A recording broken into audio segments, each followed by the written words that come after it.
রাজধানীর কমলাপুর থেকে এ বিষয়ে আরো জানাতে যোগ দিচ্ছেন রমিজ হুসাইন এবং পদ্মা সেতু টোল প্লাজা এলাকা থেকে যোগ দিচ্ছেন সহকর্মী শুভ ঘোষ। শুরুতেই চলে যাচ্ছে রমিজের কাছে। রমিজ, শেষ মুহূর্তে ঘরমুখ মানুষের চাপ কেমন দেখছেন জানাবেন।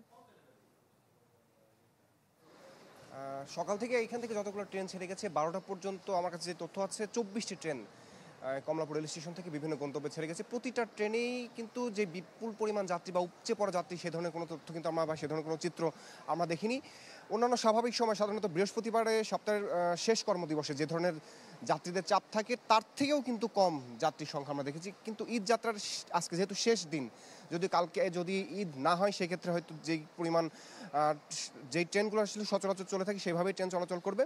যদি ধারণা করা হচ্ছে যে আজকে হয়তো শেষ যাত্রা হবে, তো ট্রেনের ঈদের শেষ যাত্রা।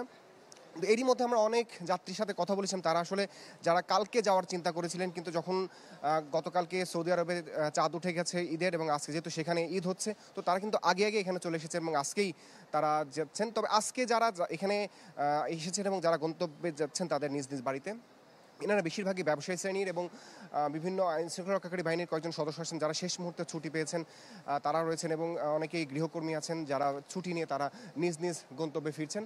আর ট্রেনের ভোগান্তি কিন্তু একদমই নেই। সকাল থেকে যতগুলো ট্রেন ছেড়েছে সবাই কিন্তু স্বস্তি নিয়ে যেতে পারছে। তবে গরমের বিষয়ে কিছুটা যাত্রীদের কিছুটা অভিযোগ রয়েছে। তারপরে আসলে এই ধরনের গরম বা ঝক্কি ঝামেলা আসলে তাদের কাছে কোনো কিছু নেই। তারা চাচ্ছেন যে নির্বিঘ্নে তারা যাতে বাড়ি ফিরতে পারেন এবং এভাবেই যেভাবে তারা গন্তব্যে যেতে পেরেছেন এবং সেভাবে যাতে গন্তব্য থেকে রাজধানীতে ফিরতে পারেন, এই ধরনের প্রত্যাশার কথা তারা আমাদেরকে বলছিল। রমিজ, ধন্যবাদ আপনাকে। কালার এক্সপার্ট, জর্জ স্যাপ এবং মাইল্ড অন হ্যান্ডস টেকনোলজি সমৃদ্ধ অরিক্স ক্রিস্টাল ওয়াশ আপনার লন্ড্রি এক্সপার্ট। এবার চলে যেতে চাই শুভ ঘোষের কাছে। শুভ, শুনছিলাম কমলাপুর থেকে আমাদের সহকর্মী রমিজ বলছিলেন ভোগান্তিহীন যাত্রার কথা। পদ্মা সেতু টোল প্লাজা এলাকায় কেমন অবস্থা দেখছেন জানাবেন।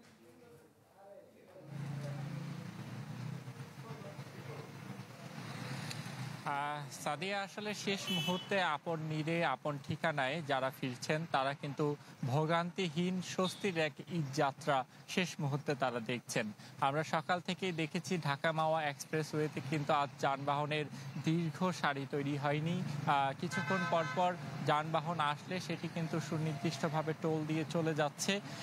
একই সাথে যানবাহনের যে ভিড় সেটি থেমে থেমে অব্যাহত থাকলেও যানবাহনের কিন্তু দীর্ঘ একটি সারি যেটি বলছিলাম সেটি কিন্তু তৈরি হয়নি। তবে শেষ মুহূর্তে আসলে যারা ফিরছেন বাড়িতে তারা বলছেন যে প্রচণ্ড গরমের কারণে তাদের কিছুটা দুর্ভোগ হচ্ছে। তবে সড়ক পথে ভোগান্তি না থাকায় কিন্তু উৎসবের যে ছাপ সেটি স্বস্তির হাসি হয়ে ফুটেছে এখন মানুষের মুখে। আমরা সকাল থেকে যেসব যানবাহনের উপস্থিতি দেখেছি এর মধ্যে যাত্রীবাহী বাস এবং ব্যক্তিগাড়িগত যানবাহনের সংখ্যাই সবচাইতে বেশি। থেমে থেমে মোটরসাইকেলের যে ভিড় সেটিও অব্যাহত আছে এবং আমরা দেখছি যে মাওয়া আসলে পদ্মা সেতু টোল প্লাজা এলাকাতে স্বস্তির যে সুবাতাস সেটি কিন্তু বইছে। অর্থাৎ বেলা শেষে যারা বাড়ি ফিরছে আগামীকাল পবিত্র ঈদ উল ফিতর উদযাপন করতে, তারা কিন্তু একদম স্বস্তির একটি যাত্রা নিয়ে বাড়িতে ফিরতে পেরেছে। ধন্যবাদ শুভ। ঈদ যাত্রার খবর জানাচ্ছিলেন আমাদের সহকর্মীরা।